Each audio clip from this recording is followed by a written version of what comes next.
Thank you to the one power, the one source of all creation, the beloved Mother, Father, God that created the heavens and the earth, the stars and the galaxy, that has created all of existence.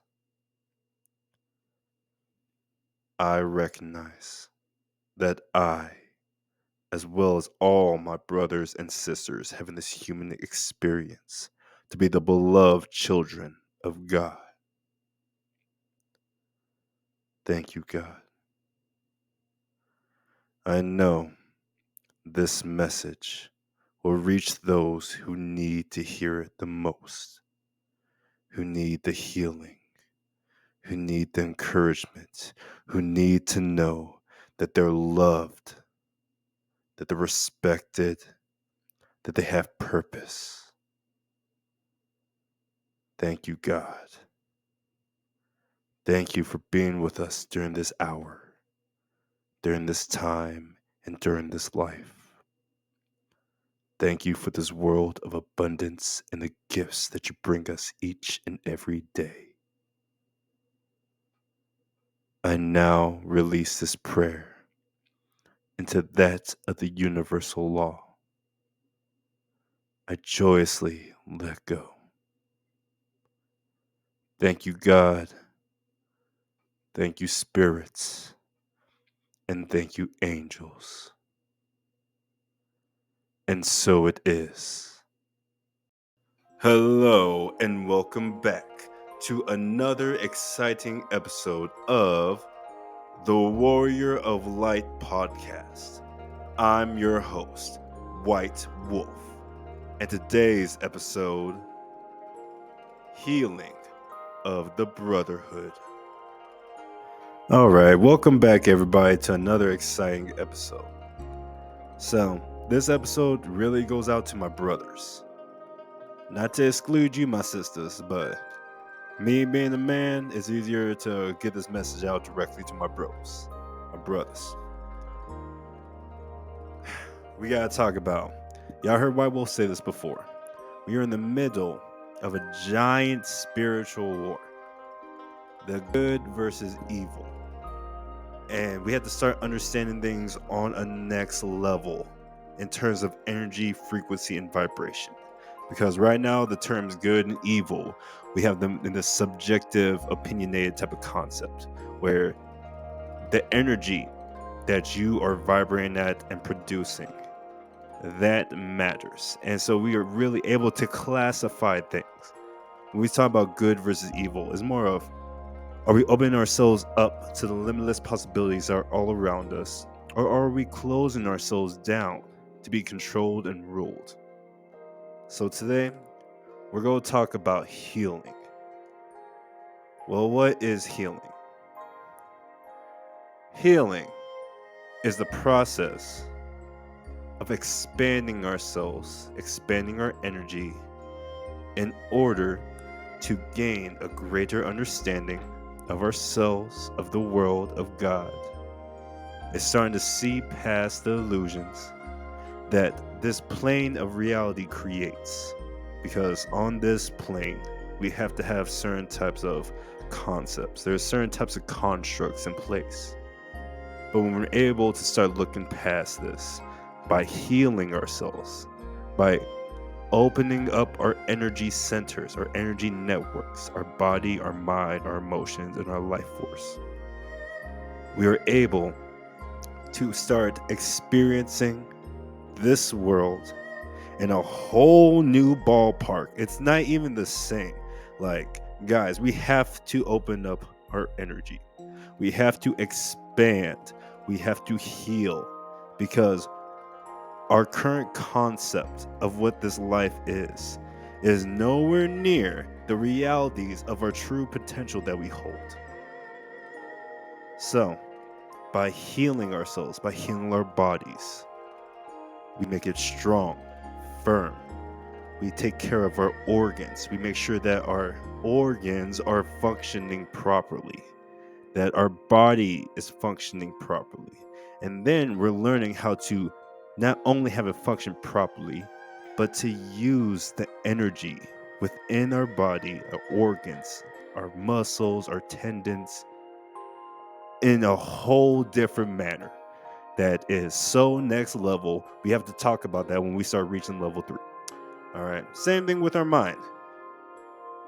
Dudes, our mind creates our reality.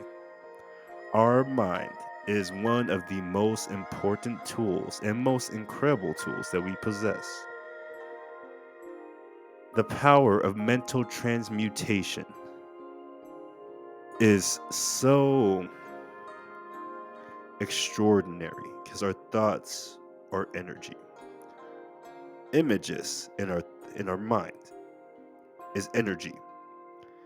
And when we're starting to intentionally enhance the amount of energy we're putting into our thoughts, we're able to start using certain thought patterns to link our energy in a way that transmutes into a very powerful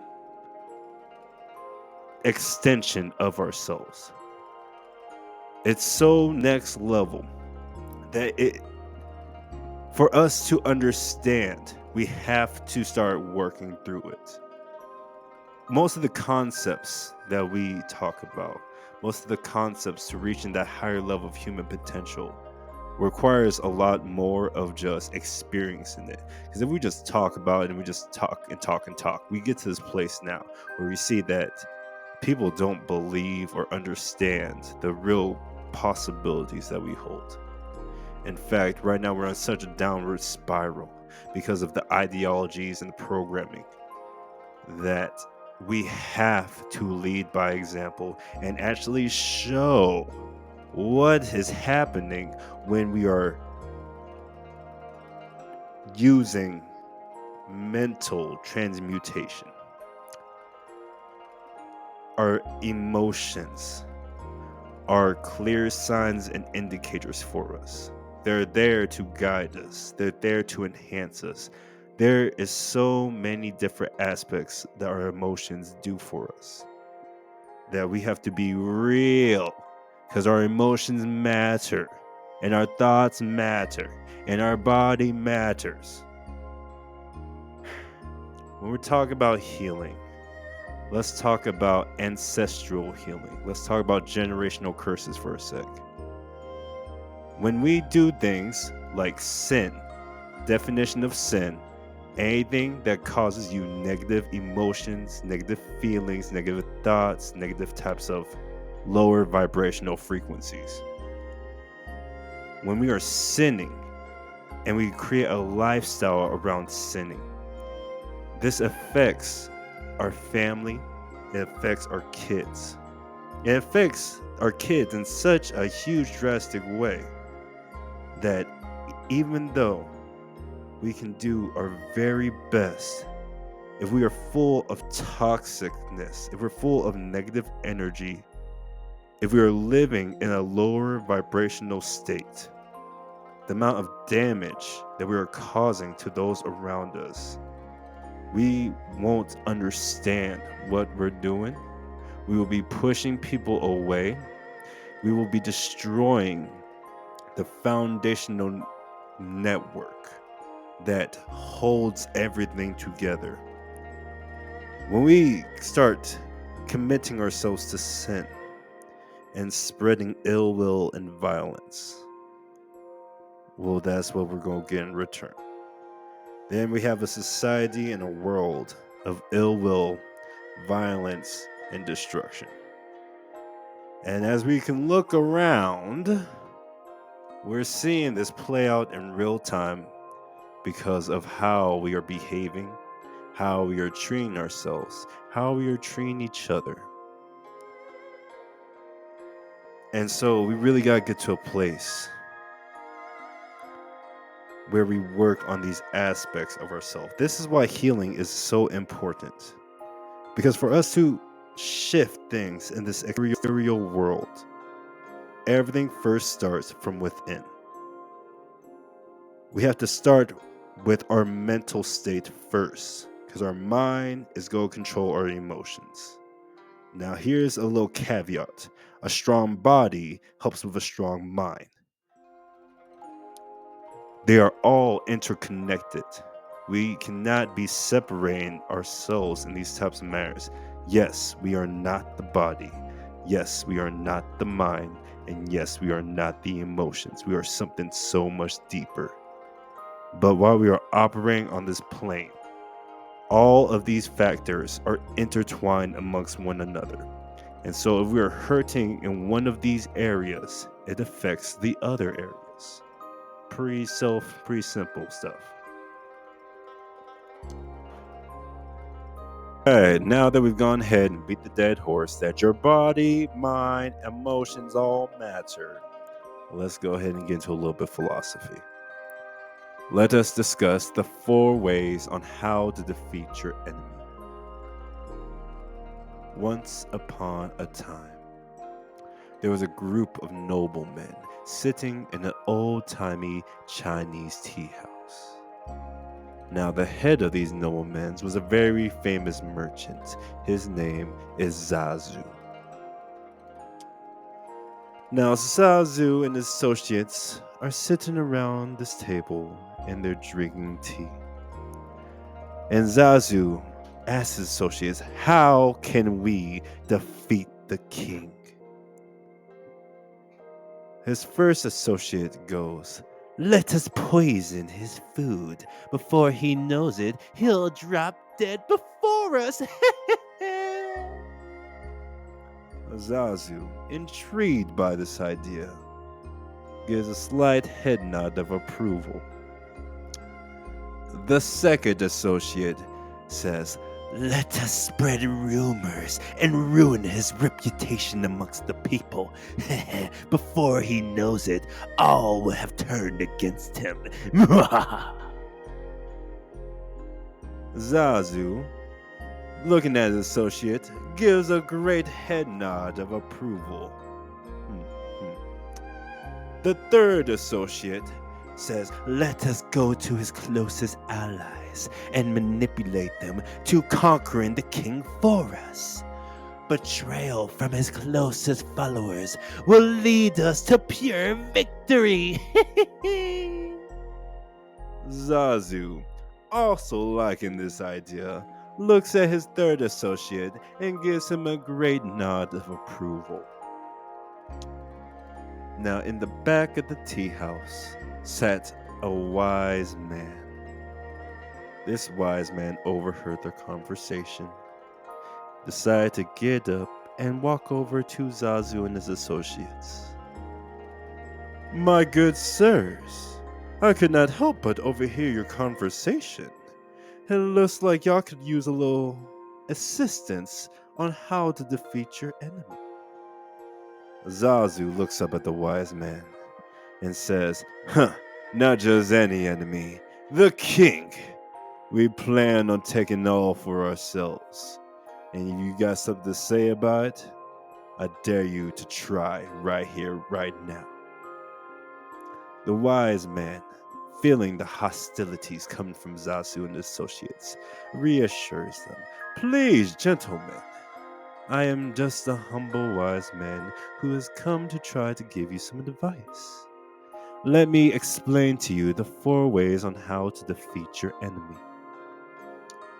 Zazu, looking at the wise man, gives him a head nod of approval to continue.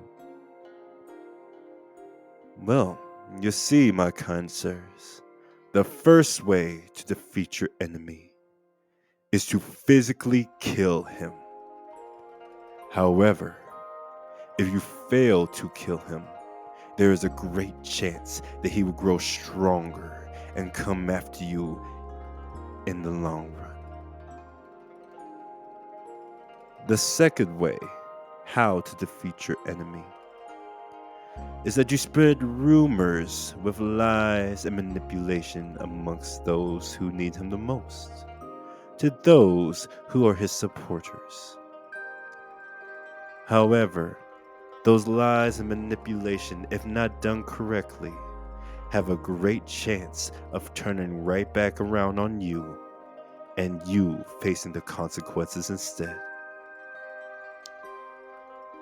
The third way of how to defeat your enemy is you go to his closest allies and associates and you spread rumors of deceit, anguish, manipulation, hatred, and greed. You must have those closest to him turn against him. However, just as in the second way, if your lies and manipulation are to fail, then you will receive the backlash tenfold. And the final way of how to defeat your enemy is that you conquer your enemy's mind and have him lose the will to fight and continue. Now, Zazu, being the man that he is, was very intrigued by the fourth way of how to corrupt his mind. Oh, wise man, I really appreciate your help, but how can I conquer my enemy's mind? Well, you must get close to your enemy. You must be by his side day and night. And over time, you will corrupt his mind with negativity, self-loathing, self-doubt, self-hatred. You must have him turn on himself. Zazu looked up at the wise man and gave his thanks and appreciation. But wise man, why would you choose to help me when you know we are coming for the king? The wise man looked up at Zazu and just gave him a very gentle, kind-hearted grin and walked away. Zazu, puzzled by this wise man's actions, just brushed it off, and he was excited to go to the king and try out his plan for real. So, the very next day, Zazu goes straight up to the king and throws himself at his feet. Oh, my lord! Oh, I have been so wrong to have been hating on you. Oh, please forgive me. I have made a new leaf. I am a changed man. Please take me under your wing and guide me to salvation. The king, puzzled by Zazu's sudden change of heart, looked at him questionably. However, the king's heart, full of kindness and compassion, could not turn away Zazu.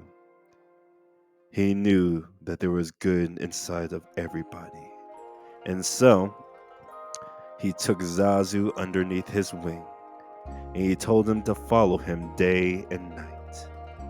And so, as days went by, Zazu followed the king, watching as he interacted with the village people, watching how he showed compassion and kindness to the poorest individual, speaking life and hope into everybody he passed, seeing how he solved any issue that came his way and how the village people respected and loved him so. Day in and day out, Zazu seen the amazing actions of the king. And day in and day out, Zazu's anger, hatred, and corruption faded and faded and faded. Until one day, Zazu can no longer take it. He ended up throwing himself to the knees of the king once again. Oh my lord, I cannot hide from you any longer. My intentions for you were not pure. I had seeked to sow seeds of self-loathing and self-doubt amongst your mind. I had sensed that there is no way a man could be as great as you. But day in and day out, you showed me the power of love, of compassion, of kindness, of mindfulness, of patience, of honor, of respect. And I can no longer hold this truth from you.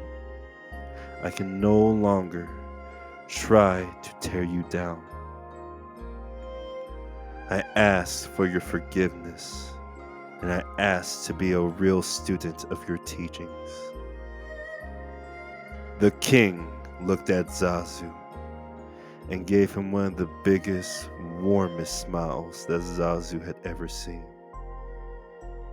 My dear friend, I knew from the very beginning that your intentions were not pure. However, I known from the teachings of the Buddha, from the teachings of Jesus Christ, from the teachings of Krishna, that love, compassion, joy, and peace has the power to transform anybody.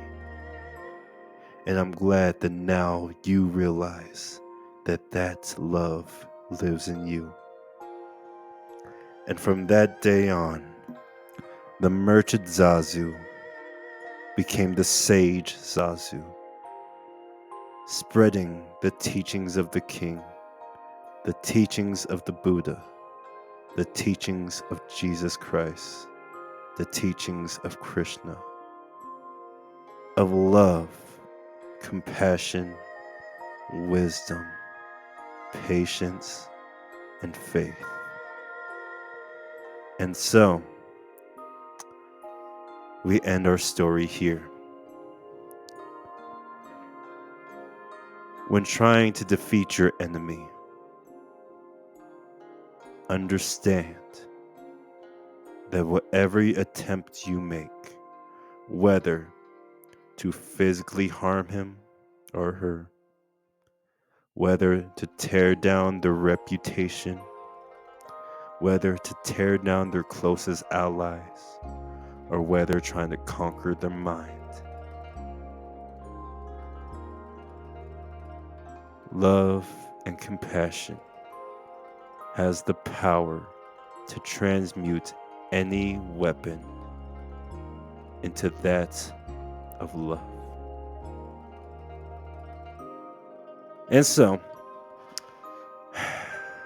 the reason we are discussing this story, the reason why I'm telling this story, is because men, ladies, everybody, we have to be real about what's going on around us.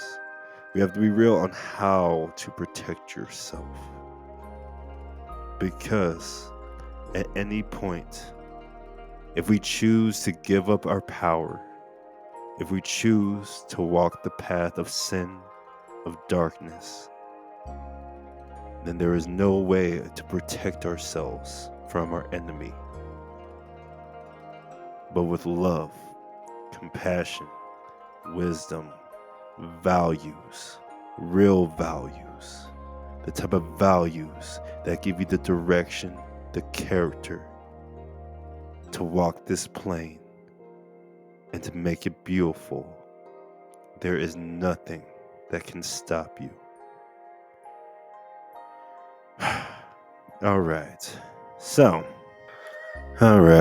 Now that we discussed on how to defeat your enemy or how to protect yourself from your enemy, we'll dive in a little bit deeper into the body, mind, emotions. The mind. Before we get into mental transmutation, imagine your mind as a jar. Now, in this jar, you have different size rocks. The largest rocks are those things you hold the most valuable. Those things you cherish the most. You have to put those rocks in the jar first. The next rocks are a little bit smaller. There are those things that are pretty nice. They still have they still have value to them, but they're not the top priority. They're not the things that we really care about to the fullest extent. But then they go in the jar next. Now we start getting down to some pebbles. Now these pebbles are things that we value, that we like, but aren't really important. They're like, eh. And so then they go in the jar next. Then we have some sand. Now the sand are those things that we don't really care for too much, that aren't the most important and sometimes can just distract us. But because of the fineness of the sand, they fill up the space, the tiny little crevices. And so our jar is just about full. But then let's go ahead and let's pour some water into our jar. The water fills up the rest of the space that is not occupied by the sand, by the pebbles, by the smaller rocks, by the larger rocks. And this represents more of those things that we don't like. More of the things that we try to stay away from, but can easily creep through and have access to parts of our mind.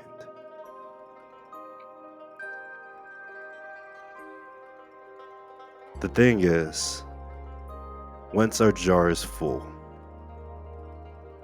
there's no more space for any more larger rocks. There's no more space for any more smaller rocks. Once our jar has all these things inside of it, there's no way of putting in more information. There's no way of increasing or adding on to things that we might want to grow and expand in. And so, what we must all eventually do is empty the jar and then refill the jar.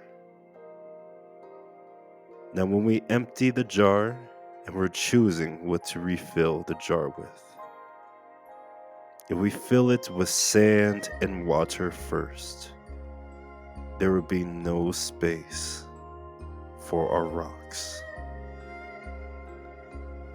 So as we live our daily lives and we're choosing what goes in and out of our minds, let us make sure that we put the things we value the most first. Let us fill our jar with the big rocks first.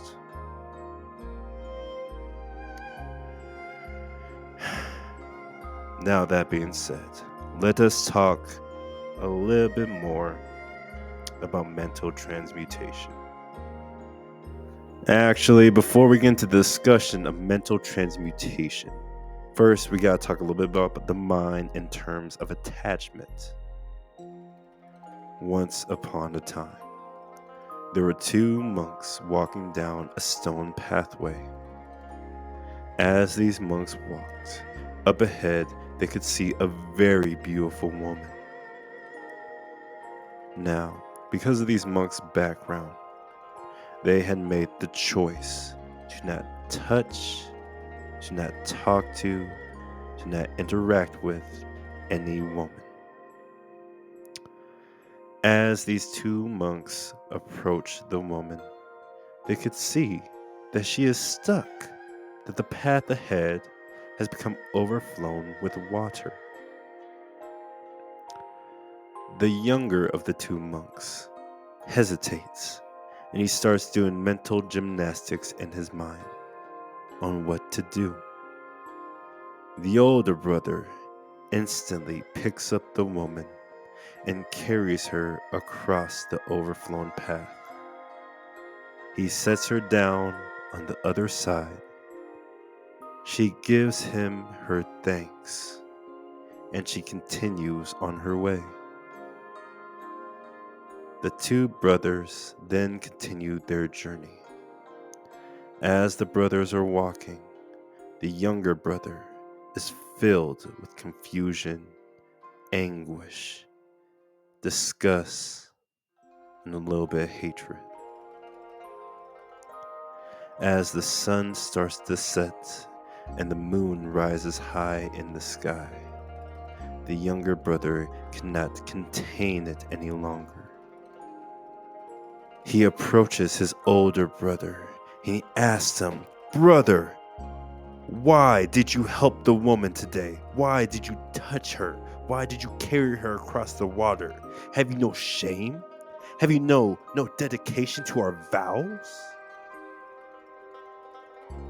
The Buddha has always taught us the importance of his teachings.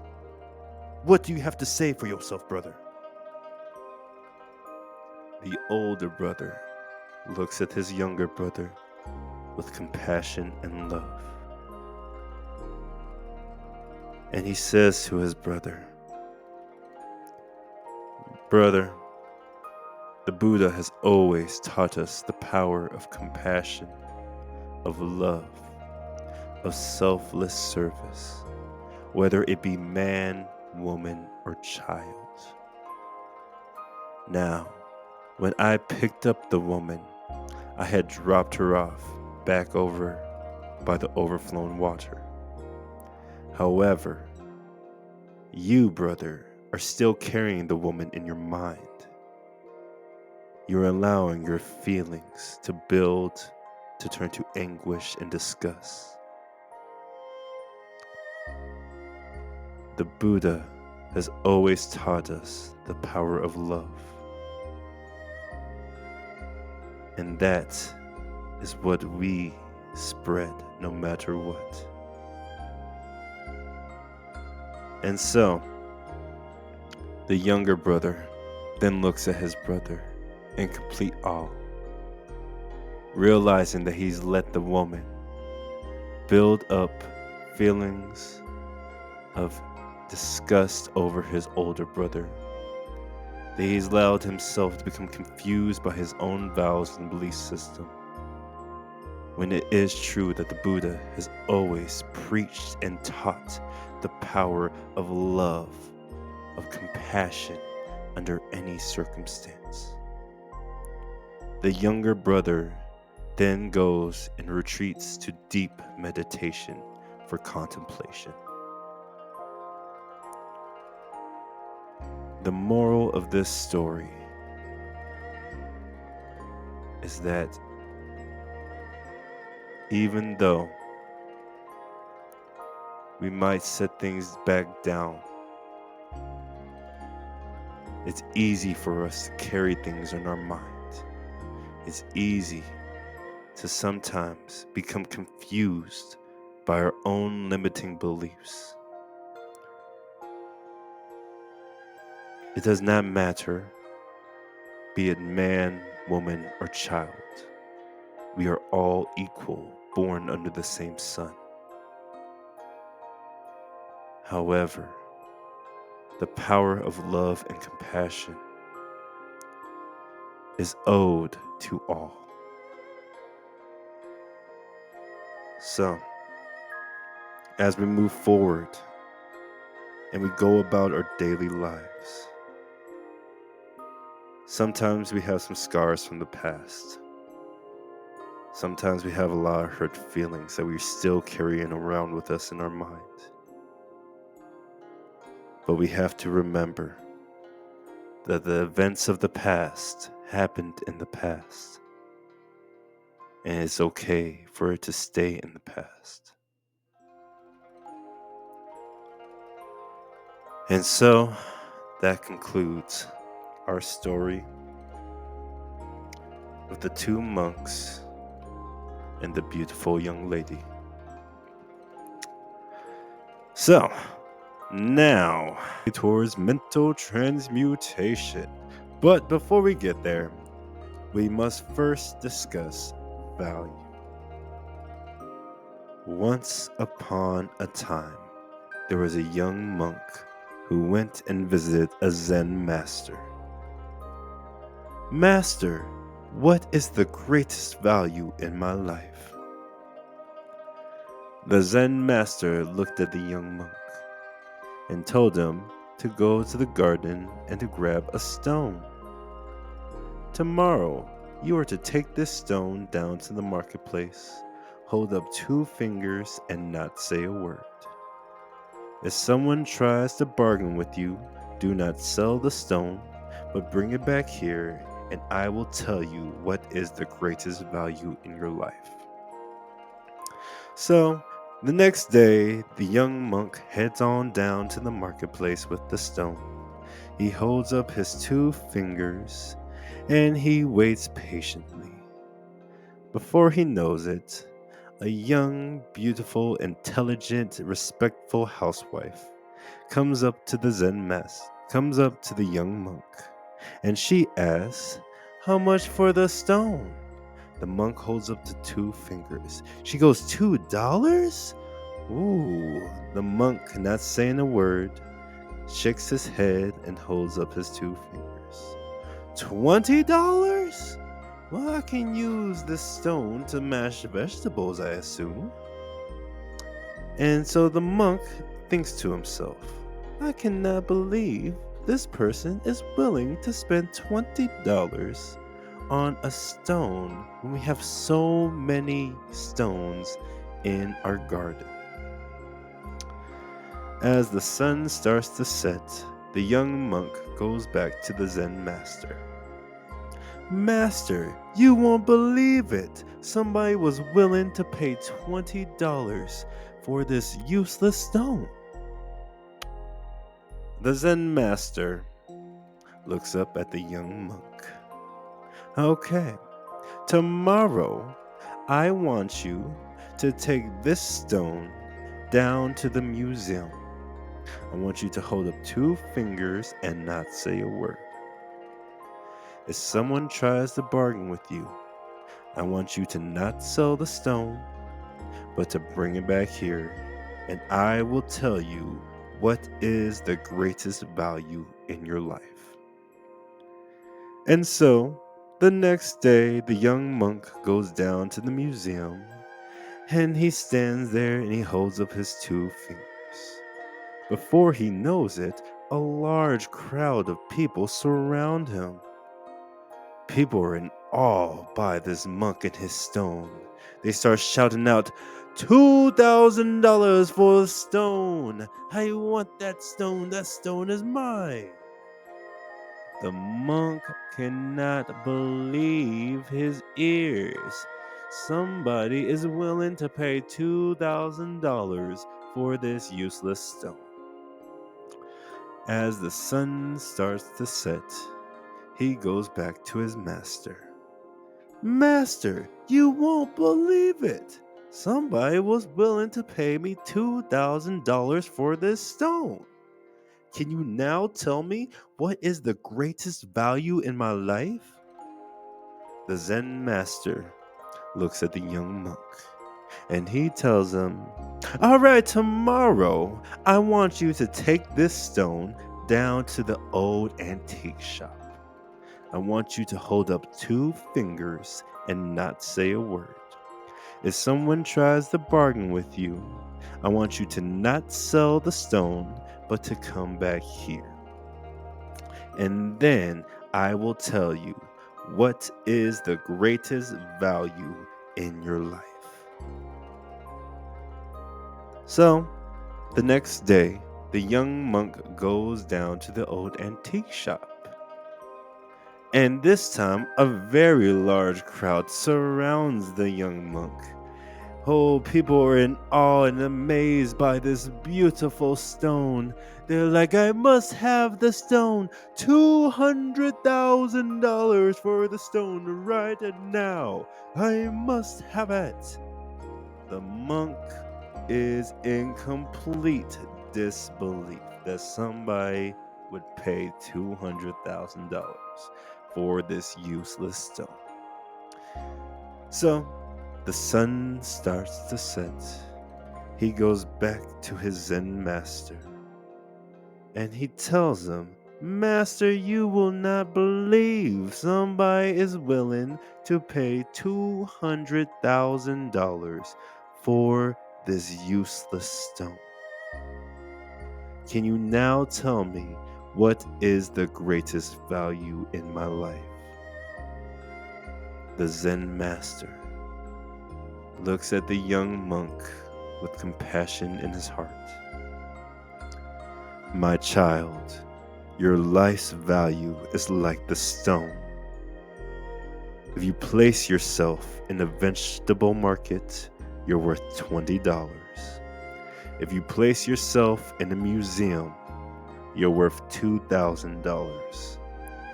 If you place yourself in an antique shop, you're worth $200,000.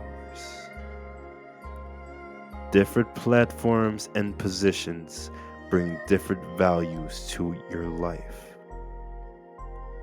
Life is full of possibilities, and we all have the power to shape our own journey. Nothing is set in stone. We must remember our worth can change on where we stand and choices we make. Sometimes we get stuck in places that don't truly value our potential. It's important to ask, are we in the right place, surrounded by the right people? Are we allowing ourselves to shine? Or are we hiding in the shadows of self-doubt and fear? To truly find our worth, we must believe in ourselves and recognize it in our hearts first. Otherwise, no one else will recognize it. The young monk, finally understanding his value, thanks the Zen master, and he goes off into deep meditation to contemplate his next moves. And so, brothers, we have a lot of these different interpretations nowadays of what a high value person is, or these different types of ideologies. But the truth is, each and every single one of us already has a limitless amount of value. It's just understanding how to tap into it, how to recognize it yourself, and to be confident enough to walk in your power, to walk in your purpose, to walk in your value. And so, that concludes our second story. Or actually, I think it's like our third or fourth story. We're about to wrap this up here. But, alright. So, I don't think we'll make it to mental transmutation in this episode. We're going to bring it to a close with one more very important story. This story is called The Three Laughing Monks. Once upon a time, in ancient China, there lived 3 old monks. These monks are known as the three laughing monks. They always traveled together and did nothing more than laugh. They would enter a village, stand in the center square, and start laughing.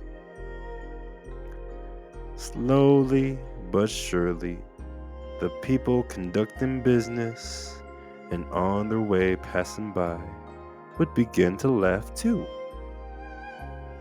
Soon, a small crowd of laughter would form. Then the laughter would spread through the entire town, and everybody in the village and town would be laughing. That was the moment the three monks would move from one village to the next. Their laughter was their only prayer and their only teaching. They never spoke to anyone, and all over China, they were loved and respected. For many years, they traveled from village to village until one day, one of them had died. The people were shocked and came running from far and wide. What they witnessed from this dramatic event was the other two monks laughing even harder. They were laughing and could not stop. So, a few of the kind-hearted people approached them and asked, "Why are you not mourning your deceased friend?" And for the first time, one of the monks spoke. "For you see, yesterday on our way to your beautiful village, our friend here proposed a bet on which one of us would beat the other two and die first. And now, the old rogue, he's gone up and won. He even had a chance to prepare a testament. You see, the tradition required the dead body to be washed and the clothes to be changed before putting them on the funeral pyre. But the old monk explicitly asked to leave the old clothes on him, since he had never been filthy for a single day. In his testimony, he wrote, "I never allowed any of the filth of this world to reach me through my laughter." So they followed his request.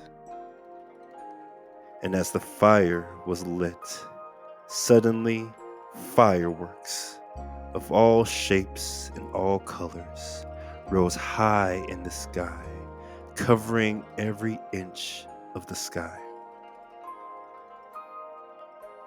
The people finally gathered around the two remaining monks and joined in on the laughter. So, this concludes our story and the important message of this story, that as we go through our life, each and every one of us go through our lives, and we face challenges and tribulations. We have our moments of ups and downs. We can be tempted in many ways to be taken off our path. We can be hurt. We can be offended. But at the end of the day, we choose how we respond. We choose to not allow the darkness of this world to corrupt our hearts. We choose to stand and spread the love and light of this universe. Because at the end of the day, no matter what, no matter if we all were to die at this very moment, the purity in our hearts and our souls will be with us for all eternity. And so, yeah, I really wanted to get to some of the other topics like mental transmutation and talking about the actual amount of information that's held in our bodies and going through our emotions, but we'll save that for the next episode. This episode is about reflection.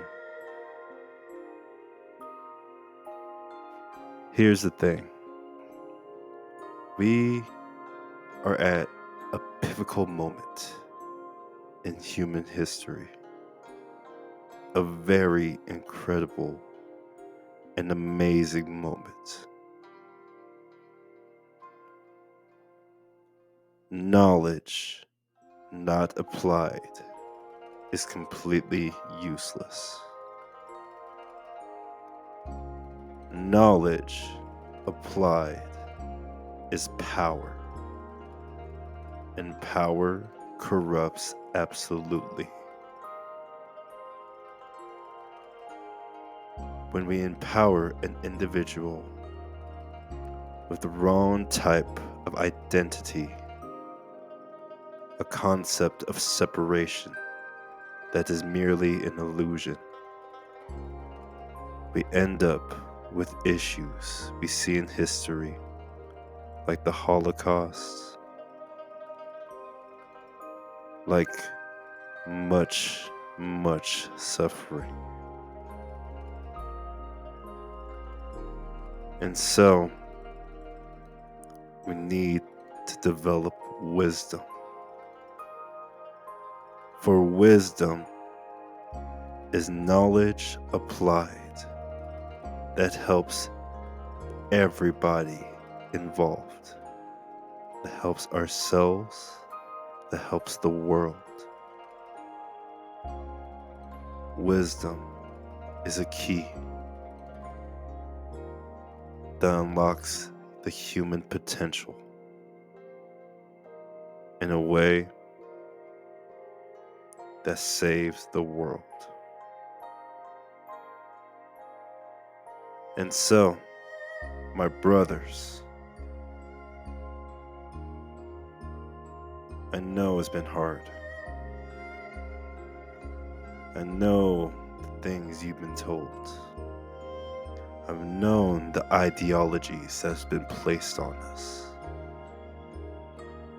And I want to say, I want you to hear and understand. Love yourself. Forgive yourself. Life is meant to be enjoyed. Yes, we have many responsibilities we must handle. Yes, we might have to go through hell and fire itself. But we do it with a purpose. A purpose to give these kids a future. To give the next 7+ generations a future that is beautiful, that they can enjoy. A future that we all can enjoy. So, don't let the darkness of this world tear you down. Don't let it put an ideology in you that you have to be a certain way, that your value depends on what you can provide for other individuals. That financially is not just that. We all are so much more. And we as men have a special role. Damn right, we're the protectors. We're the protectors of our family. We're the protectors of our spirit. We're the protectors of this world.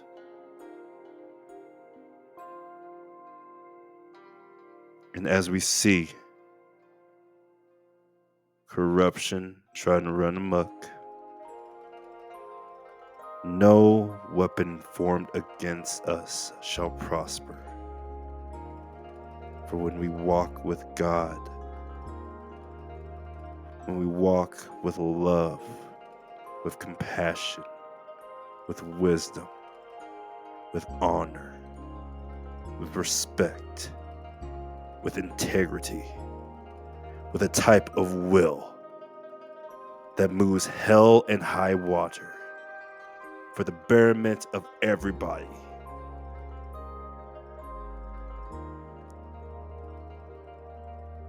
We cannot be stopped. And so, family, brothers, I'm going to leave this here for this episode. Let us heal. Let us grow. Let us be strong enough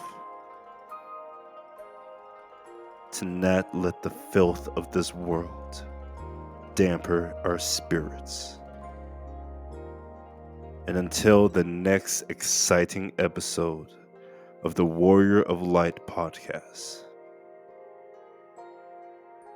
you are loved. You are worthy of love. Let us all spread love. And have a blessed day.